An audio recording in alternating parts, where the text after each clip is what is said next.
Текеліде 7 жылдан бері тоқтап тұрған жылыжай қайта іске қосылады. Ауқымды жобаға 500 миллион теңге инвестиция тартылып, нысанды жаңғырту жұмыстары басталды. Қуанышты жаңалықты бүгін Кеншілер шаһарына іс-сапармен барған Жетісу облысының әкімі жеткізді.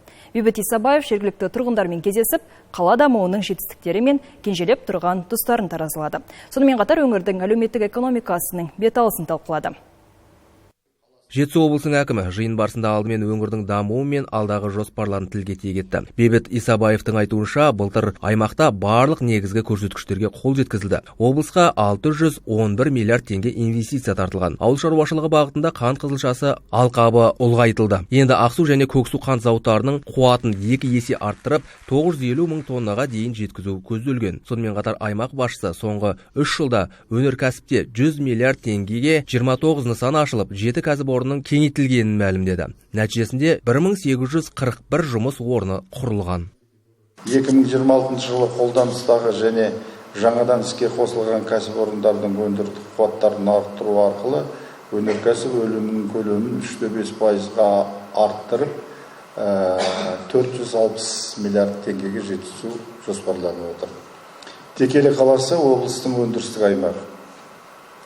Қалада бірнеше жылдар бойы жұмысы тоқтап қалған Стиллерс, Гринстоун, Жеттермо серіктестері биыл жұмысын қайта бастайды деп күтіліп отыр.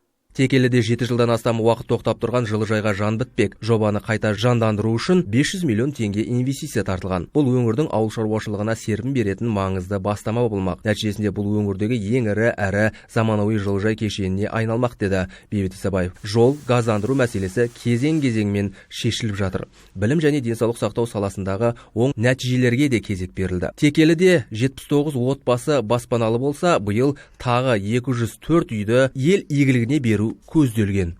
Қалада 22 көпқабатты тұрғын үйлер апатты деп танылған болатын. Бұл мәселені шешу үшін 2024-2025 жылдары 1-2 миллиард теңге қаражат бөлдік. Жалпы 212 пәтер сатылып алынып, тұрғындарға табысталды. Сонымен бұл мәселе толықтай шешімін тапты деп сенімді айтуға болады. Қала әкімі Алмас Әділдің сөзінше, Текелінің экономикалық өсімі тұрақты. Өткен жылы қалаға 40 миллиард теңгеден астам инвестиция тартылып, ауыл шаруашылығы мен сауда саласында өсім тіркелген. Кеншілер кентінде көп жылдан бері ауыз су мәселесі де кезең-кезеңмен шешіліп келеді. Су желілері жаңартылып, қора сүзгі станциясы жөндеуден өтті. Нәтижесінде тұрғындарды сапалы ауыз сумен қамту мүмкіндігі артып отыр. Аула абаттандыру бойынша өткен жылы қаланың 10 ауласы жөнделді. 27 балаларға арналған ойын спорт алаңы салынды.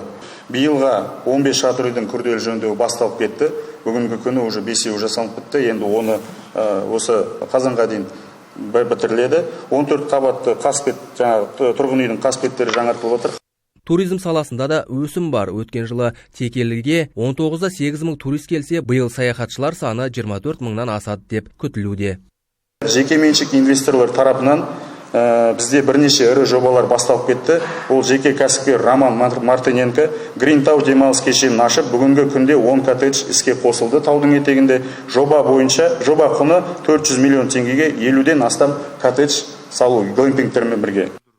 Бейбіт Исабаев қала әкіміне тоқтап тұрған Текелі тау-кен өңдеу кешені мен Көксу тау-кен компаниясын қайта іске қосу. Сонымен қатар Суфле Қазақстан уыт зауытының қуатын арттыруды тапсырды. Сонымен бірге шағын және орта бизнесті дамыту мен туризм саласын жандандыру бойынша да нақты шаралар қабылдау қажеттігі айтылды. Бұдан кейін қала тұрғындары толғандырған сұрақтарын қойып, тұшымды жауаптарын алды.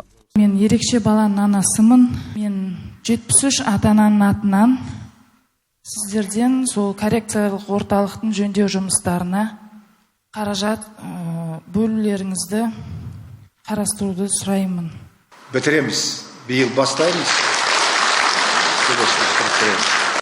Кездесуде тұрғындар мүгедектігі бар адамдарға көрсетілетін медициналық қызмет сапасы, үй кезегінің барысы және беріліп жатқан үйлердің сапасына қатысты сауалдарын қойды. Облыс басшысы жауапты басқарма басшыларына бұл мәселелерді жедел шешуді тапсырды. Сонымен қатар Бейбіт Исабаев Текелі қаласының бірқатар тұрғынын жеке қабылдады. Өңір басшысы азаматтардың мәселелерін мұқият тыңдап, оларды заң аясында шешу қарастырылатындығын айтты. Жарқын Ұланұлы, Жаслан Шыненже, Ержан Дүйсен, Жетісу телеарнасы.